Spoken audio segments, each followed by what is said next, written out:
नमस्कार दोस्तों, भक्ति ही शक्ति में आप सभी का स्वागत है। आज हम बात करेंगे कृष्ण और राधा के बारे में। कई बार हमारे मन में प्रश्न उठता है कि कृष्ण ने राधा से विवाह क्यों नहीं किया। तो आज हम इसी विषय पे बात करते हैं। जब जब श्री कृष्ण का नाम लिया जाता है, संग में राधा जी का नाम भी लिया जाता है।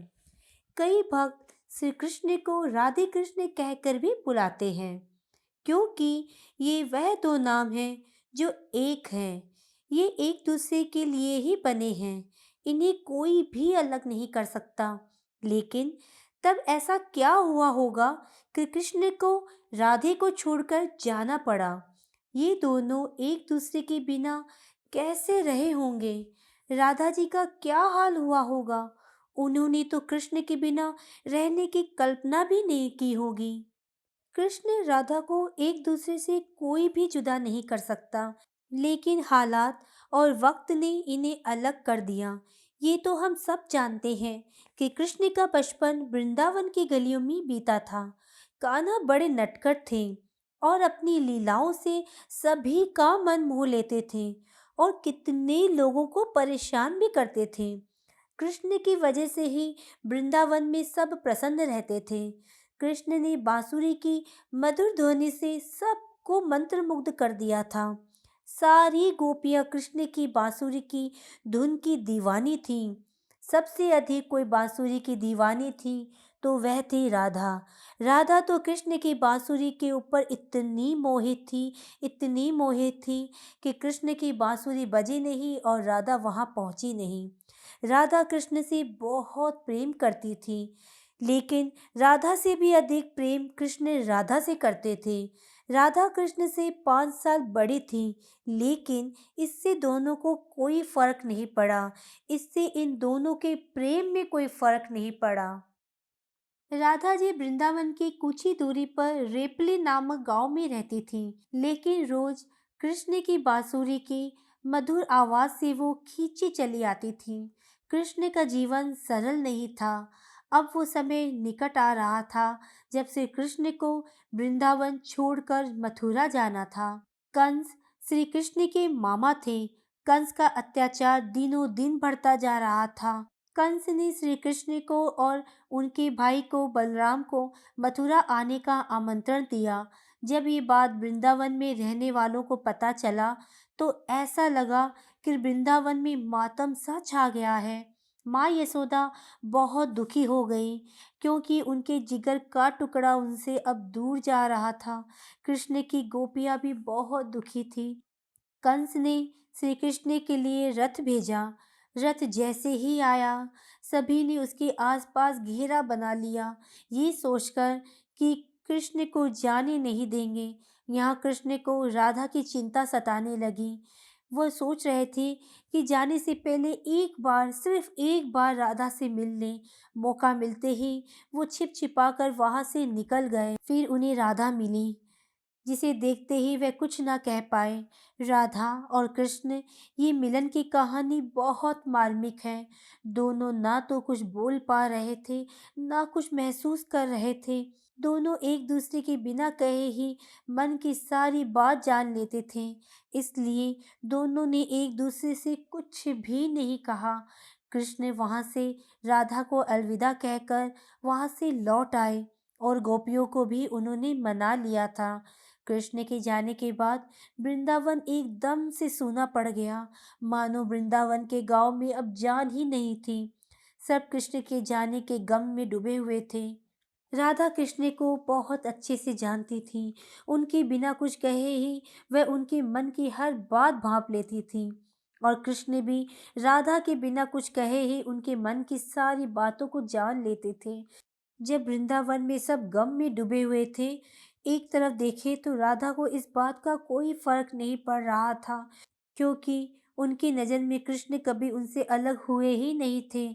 शारीरिक रूप से जुदाई उनके लिए कोई महत्व नहीं रखती थी। यदि कुछ भी महत्वपूर्ण था तो राधा कृष्ण का वो प्रेम, वो जुड़ाव जो हमेशा उनके साथ जुड़ा था। वह कृष्ण के जाने के बाद राधा पूरा दिन उन्हीं के बारे में सोचा करती थी, उन्हीं की सोच में डूबी रहती थी। वह कृष्ण प्रेम में अपनी सुध-बुध खो चुकी थी। उन्हें इतना भी होश नहीं था कि आने वाले समय में राधा की ज़िंदगी क्या मोड़ लेने वाली थी। उन्हें इसका अंदाज़ा भी नहीं था।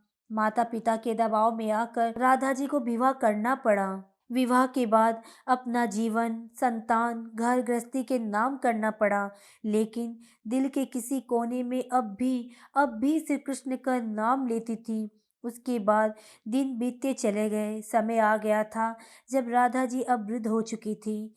एक रात वह चुपके से घर से निकल गई। घूमते घूमते कृष्ण की द्वारिका नगरी जा पहुंची। वहां जाते ही उन्होंने कृष्ण से मिलने के लिए निवेदन किया, लेकिन पहली बार उन्हें वो मौका नहीं मिला। परंतु आखिरकार उन्होंने काफ़ी सारे लोगों के बीच में खड़े होकर कृष्ण को खोज निकाला। राधा को देखते ही कृष्ण की खुशी का ठिकाना नहीं रहा, लेकिन दोनों में कोई बात नहीं हुई, क्योंकि वो मानसिक संकेत अब वह नहीं थे। उन्हें उस वक्त की वे शब्दों की आवश्यकता ही नहीं थी। कहा जाता है, कृष्ण ने राधा के अनुरोध पर उन्हें महल में एक देविका के रूप में नियुक्त कर दिया। वह दिन भर महल में रहती, महल से संबंधित कार्यों को देखती, जब भी मौका मिलता दूर से ही कृष्ण के दर्शन कर लेती। लेकिन फिर भी ना जाने क्यों राधा में धीरे धीरे एक भय पैदा होता जा रहा था, जो बीतते समय में बढ़ता ही जा रहा था। उन्हें फिर से कृष्ण से दूर जाने का डर सताता रहता। उनकी ये भावनाएं उन्हें कृष्ण के पास रहने ना देती। साथ ही बढ़ती उम्र ने भी उन्हें कृष्ण से दूर जाने को मजबूर कर दिया। उसके बाद एक शाम वह महल से चुपके से निकल गई, ना जाने किस ओर चल पड़ी। वह नहीं जानती थी कि वह कहाँ जा रही है, बस कृष्ण की धुन और कृष्ण की छवि मन में बसाए हुए चलती जा रही थी। परंतु कृष्ण जी तो भगवान हैं, वे सब जानते थे। वह अपने अंतर मन से जानते कि राधा कहाँ जा रही है। अंत में वह समय आया जब राधा को कृष्ण की आवश्यकता पड़ी। वो अकेली थी, बस किसी भी तरह से कृष्ण को देखना चाहती थी। एक बार, अंतिम बार वो कृष्ण को देखना चाहती थी। ये तमन्ना उत्पन्न होते ही कृष्ण उनके समीप आ गए। कृष्ण को अपने सामने आते देख राधा बहुत प्रसन्न हुई, लेकिन वह समय निकट था जब राधा अपने प्राण त्याग कर दुनिया को अलविदा कहने जा रही थी। उसके बाद कृष्ण ने राधा से कहा वह उनसे कुछ मांगे, लेकिन राधा ने मना कर दिया। कृष्ण ने फिर से कहा कि जीवन भर राधा ने कभी उनसे कुछ नहीं मांगा, इसलिए राधा ने एक ही मांग की कि वे आखिरी बार कृष्ण को बांसुरी बजाते हुए देखना चाहती थी।